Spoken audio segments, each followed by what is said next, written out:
It's time for this week's episode of Brandon Sports Talk, featuring in-depth interviews from those who are trending in the world of athletics.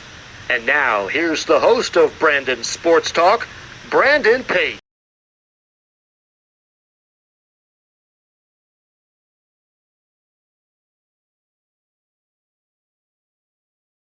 Welcome back to Brandon Sports Talk. In today's episode, I have the privilege of interviewing the Browns' assistant women's basketball coach, Coach Brianna Thompson. How are you doing today? I'm doing well. How are you? I'm doing good. Can you talk about how you knew that you wanted to get started in coaching at college women's basketball? Yeah, so essentially, I was at my alma mater as a grad assistant finishing after I finished my 4 years. And, essentially, I started grad school and I kind of wanted to be a school counselor. And then I started helping out with my program and seeing like the back end and seeing all the time and like the work that our coaches put in and really saw how it kind of meshed a lot of like the school counseling foundation. And then, I got to do basketball with that. So, going into my second year as a grad assistant, I kind of like realized this was something that I love doing. And then realizing, just the impact that you make as a coach. I have relationships with all of the coaches that, have coached me throughout the year. So, understanding relationships, understanding the foundation of kind of what basketball is, what coaching looks like and the mentorship behind that. I really got excited about it. And that's kind of the deciding factor. I was like, this is what I want to do. At least, try for a few years, see if you love it. And I'll say that the last few years have been really fulfilling. So it's a great choice that I made. What was that experience like getting to go to college and getting to put on that uniform for them?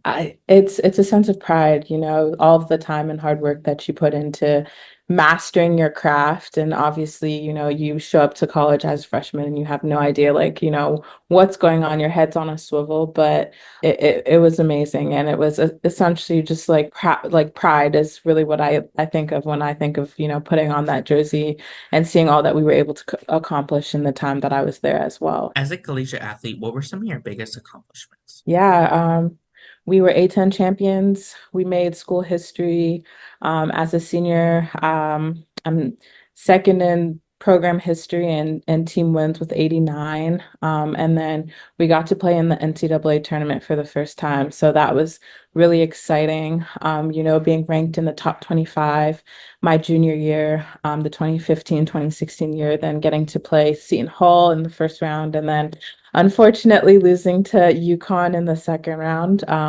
But I'd say those are like my biggest accolades. And then, being team captain for my last 2 years was really something special. How was that transition like for you going from being a basketball player to getting into grad assistant? I very unique, I think, especially because I did it at my alma mater, which it's hard from going being like a teammate, being a friend, being some of my best friends were, maybe a year or two under me. So it was definitely a challenge. I was very much supported by our staff members to really, be in tune with just the maturity level that it takes to really take that next step.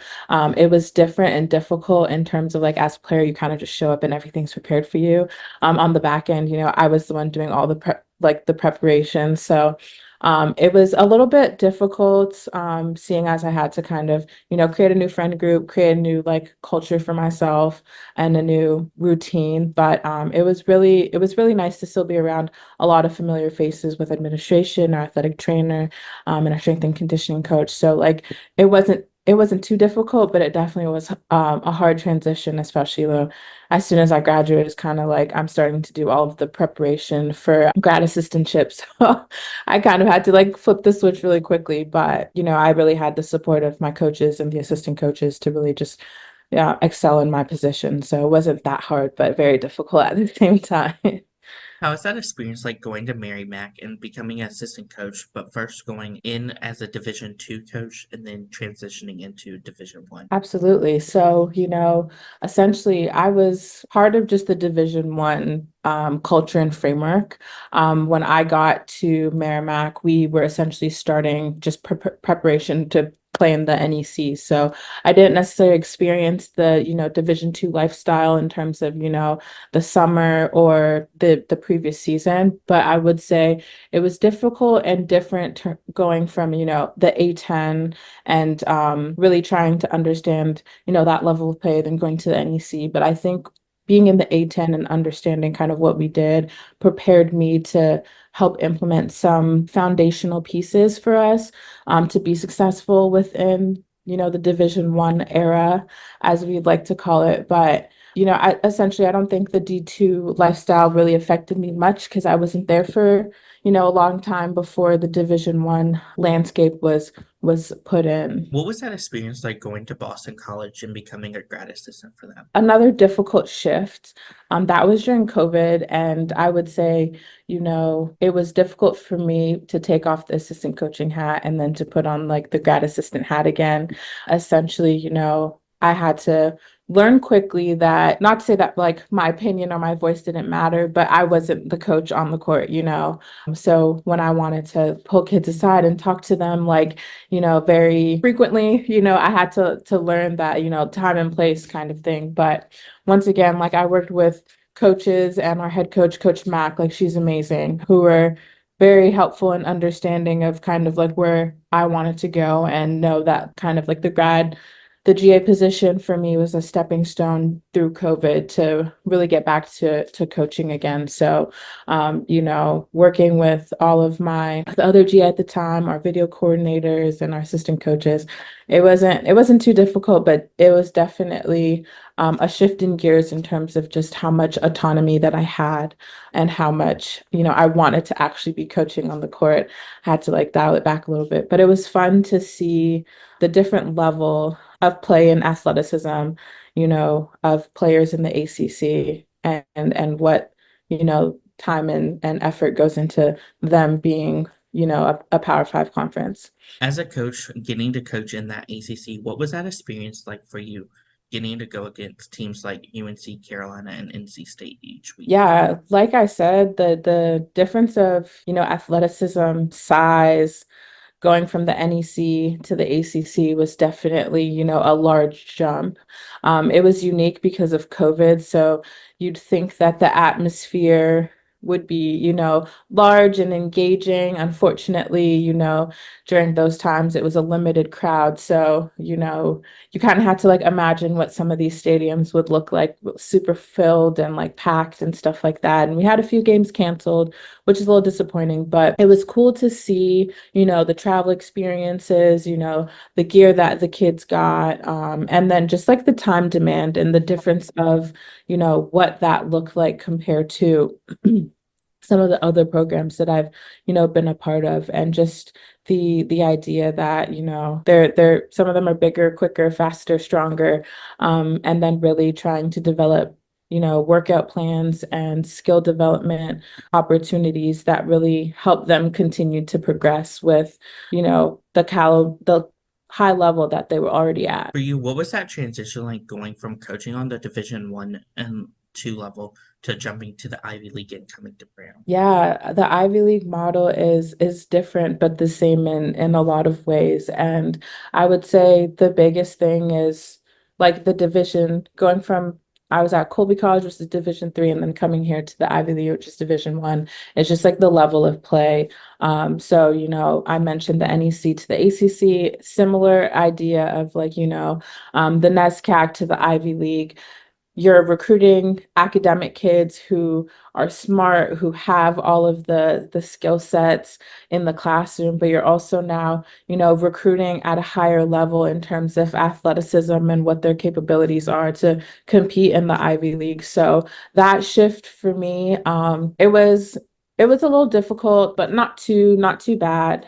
Since I had kind of the framework of like, recruiting academic student athletes, and it's really just okay, now we're trying to bring our program up, so what type of athlete are we looking for? And that was the shift in terms of that. And it's surprising how many kids love the Ivy League and know so much about it.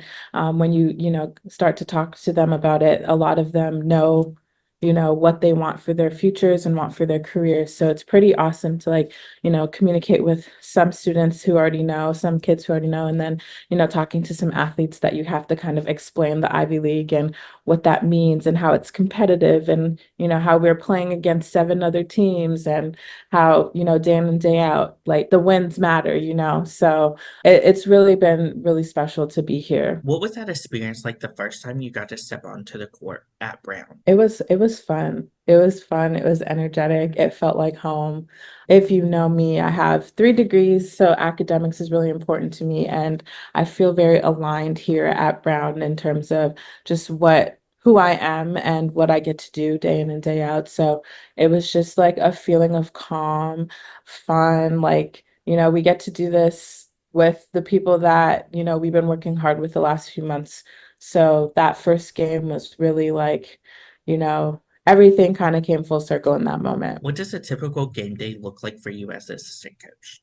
Yeah, so, essentially we'll come in here, we'll do shoot around in the morning, let them go to class, or if it's, weekend day, let them go eat. And then head coach and I will go grab a lift really quickly, get a workout in ourselves, come back, grab something to eat, get ready for the game, maybe watch a few more clips and film, or just relax and talk. We have a mutual sitting area. So sometimes we just hang out as assistants and we joke around and hang out before, we put all of our binders together, put our scouts in there, um, get dressed and head down to the court.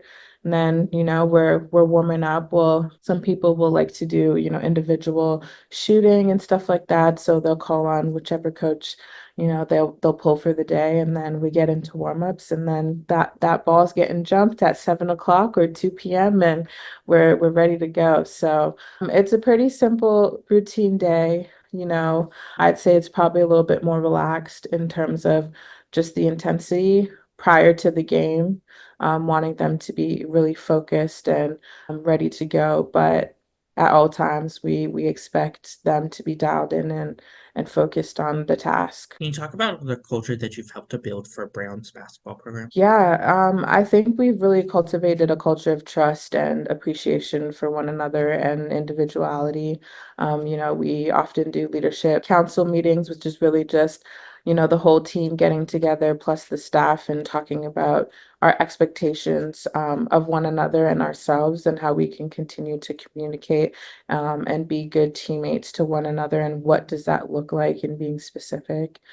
And then really just like leading with like authenticity and being consistent with, who you are as a person. I think that's something that all of us appreciate and, also being vulnerable at times.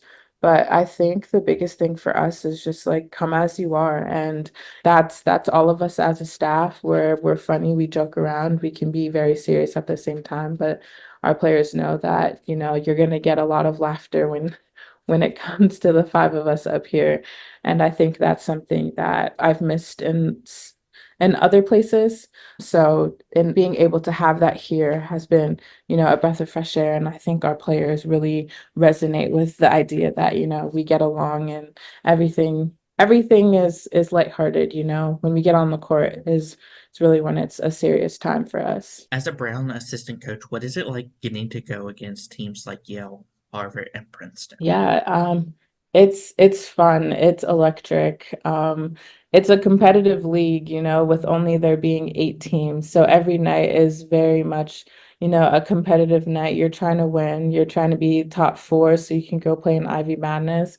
I think that there's a history there, right, in terms of what the Ivy League has looked like in the past years, and we're trying to break barriers. So every time we go and play those teams like Yale, Harvard, or Princeton, whether it's home or away, the crowds are always fun, they're always big.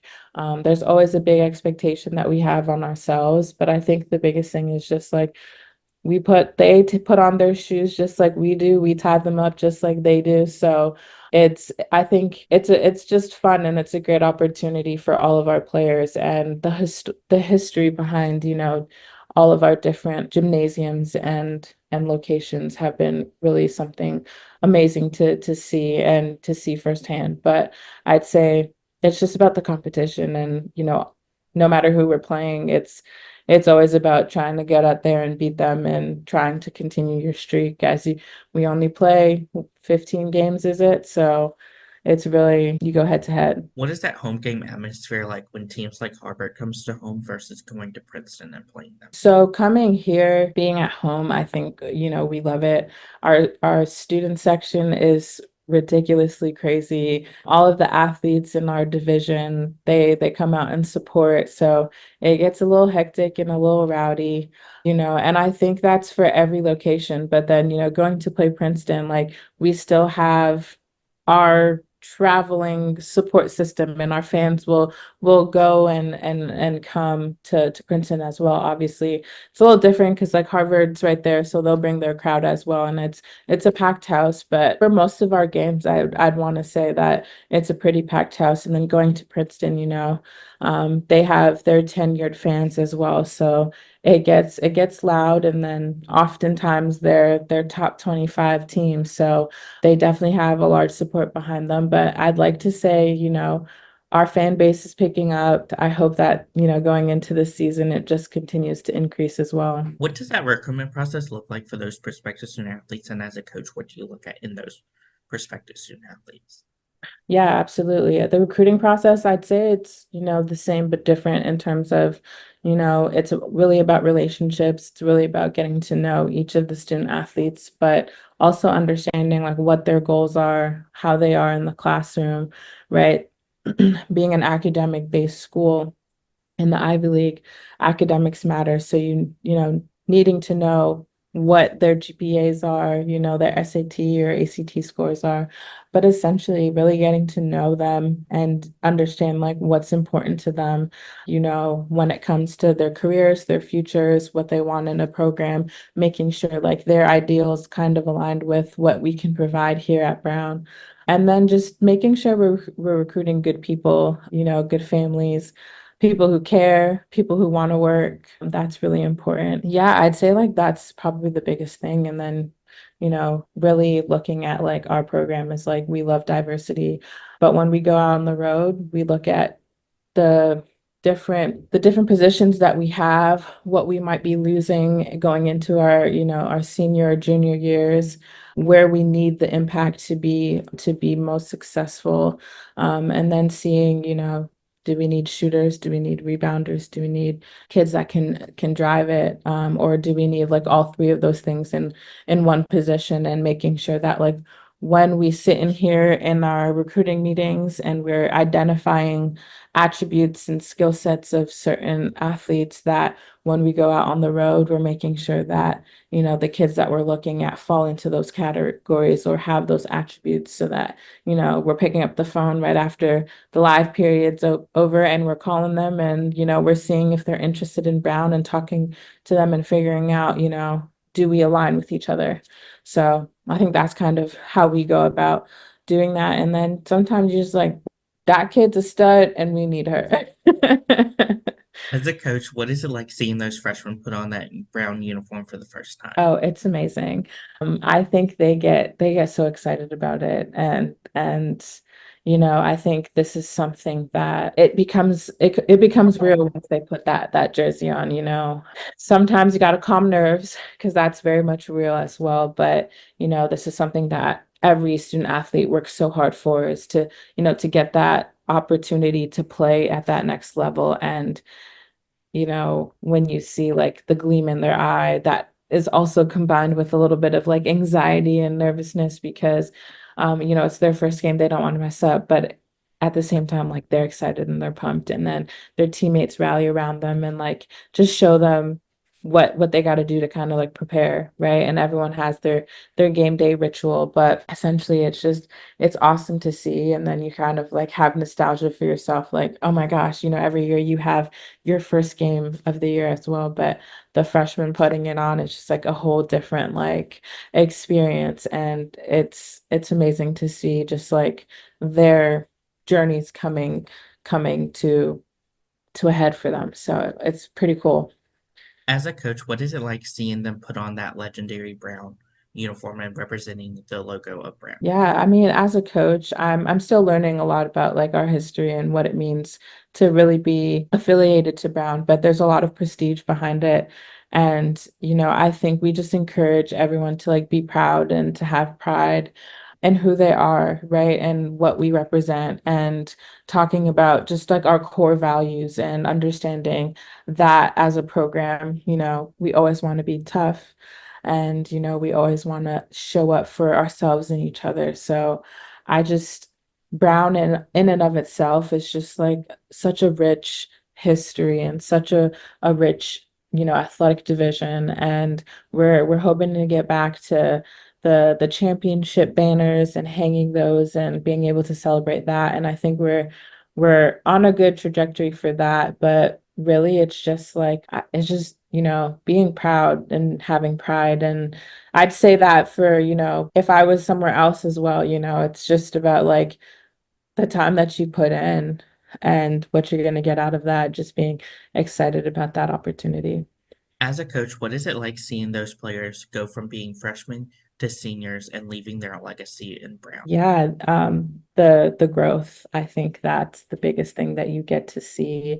You get to we talked to some of our seniors recently, and some of them are, a little bit sad about the fact that, they've already gone through their first last practice of their career here at Brown, but it's the growth and the leadership that they get to build, and then, the legacy they get to leave is really amazing. The impact they get to have on, the other classes, the juniors, the sophomores, the first years. It's really awesome to see how like they've come in not knowing much and then they get to leave and life is almost pretty much set up for them. They've gotten to do their internships and travel and build relationships with people across campus. So it's a bittersweet moment, but I think the awesomeness is just like how they've come as, young women and how they're leaving tenured and understanding who they are and getting to grow here at Brown. Their journey is really amazing, and I'm excited to see honestly what our seniors do this year for themselves most importantly, but then also, how they can impact our program. As a coach, what is it like seeing those players go on and playing in the WNBA? Yeah, it's awesome. I think any player pursuing any career is awesome, but as young girls, we start playing sports and the first thing we have in our mind is like the WNBA or playing professionally. And to see, some of the players that I've played against, played with, or coached really throw on any WNBA jersey is really amazing because and you've seen the time that they've put into their craft and to see it come, to fruition for them is awesome.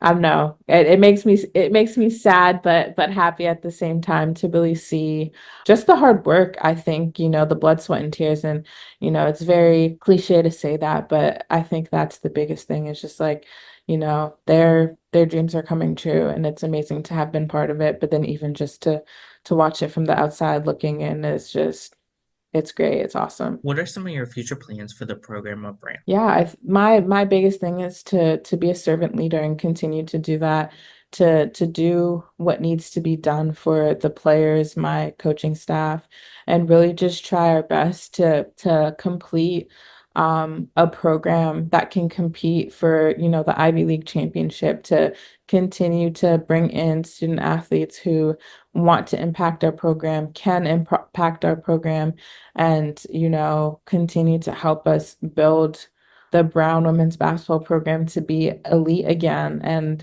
I think we've done a really great job this past year, showing up and showing people what we're able to do. And I'm excited to see, our this year, what we can do, with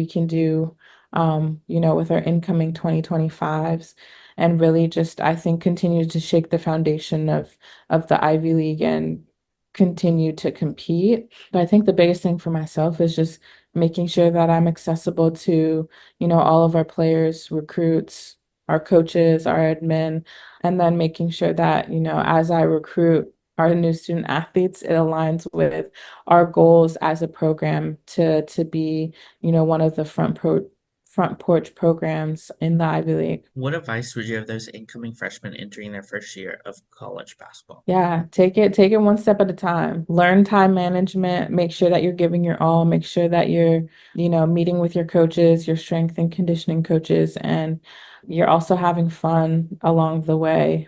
The 4 years are short but long at the same time, and making sure that, you're doing what you can to understand concepts, to learn quickly, to adjust to the new system. It's fast, it's quick, it's different than high school, but you wouldn't be in your position if people didn't see the greatness in you. So really just do your best to be prepared, manage your time well, make sure you're getting extra time in the gym so you're up to speed when the time comes, but enjoy the ride. What advice would you give those juniors transitioning to being seniors and leading the program? Yeah, if you don't feel like you're a leader, biggest thing is find your voice.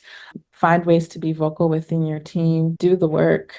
It's hard at times, and I think we think things are kind of just handed to us, but there's a certain level of showing that you deserve it, right? If you want to be a captain, like what does captainship look like? What does leadership look like? You have to step in, and if you're not, you know, one of the key role players on the court, how are you vocal? How are you encouraging those around you? Teach your freshmen and your sophomores, help everybody. There's definitely different ways to impact the program, and it doesn't always have to be, being a double-double or, scoring the most points, but sometimes it's really just about being great in your role, being vocal and supporting those around you, and your time will come. But, biggest thing going from being a junior to being a senior is just everyone looks to you as, the role model. So make sure you're doing the right thing. Make sure that you're setting the right example, and everything else will fall into place. What advice would you give those future players looking to go play in the WNBA or overseas? Yeah, work on your skills. Make sure that you're continuing to get in the gym. Even, it's crazy to say like, yeah, off days are off days, but you can always get 1% better, whether that's, doing some mobility in the weight room or getting a few extra shots up. But, the greats never, you fall to the level of your preparation, right? So if you want to be great, you have to always be putting in the hours to be great. And then make sure that you're putting yourself out there. If there's any combines that you can do, if there's, a specific league overseas that you want to play in, like making sure that you're contacting agents so they can put you out there to the right programs and agencies and teams overseas so you're ready to go. But really just make sure that you're doing what needs to be done on the court and taking care of your body. What advice would you give those future assistant coaches out there looking to get started in coaching? Connections, make connections, build relationships.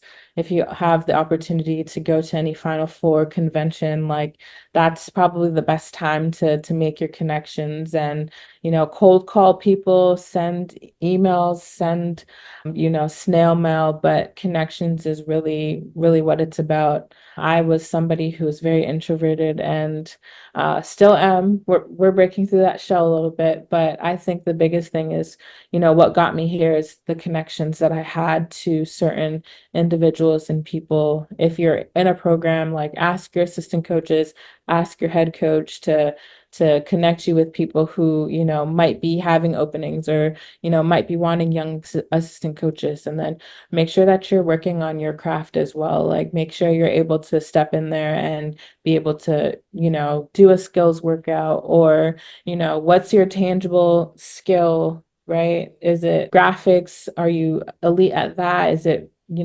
video coordinator, sports code, synergy, huddle, whatever the case may be? Like find your craft, be tangible, like make sure that's a tangible attribute that you can carry with yourself. And then, find your connections, make sure you're connecting with the right people and asking the right questions. That's great advice. Where can my listeners find you at on social media along with the program at? Yeah, so I believe our @ for Brown on X is BrownU_women's basketball. My personal account is Coach B_Thomas on X. And then on Instagram, my personal handle is Coach BZ Thomas. And then I believe our at on Instagram is also Brown U_women's basketball, WBB. Thank you again, Coach Brianna Thompson, for your interview and best luck in your future at Brown as the assistant women's basketball coach. Thank you so much. You can find Brandon Sports Talk on Instagram at Brandon Sports Talk, Twitter at Talk_Brandon, and you can find me on YouTube at Brandon Sports Talk. Don't forget to like, comment, and subscribe. Thank you again, Coach Brianna Thompson, for your interview and best luck in your future. Thanks. You too. You've been watching Brandon Sports Talk. Please feel free to like, share, and subscribe to Brandon Sports Talk on social media and on YouTube.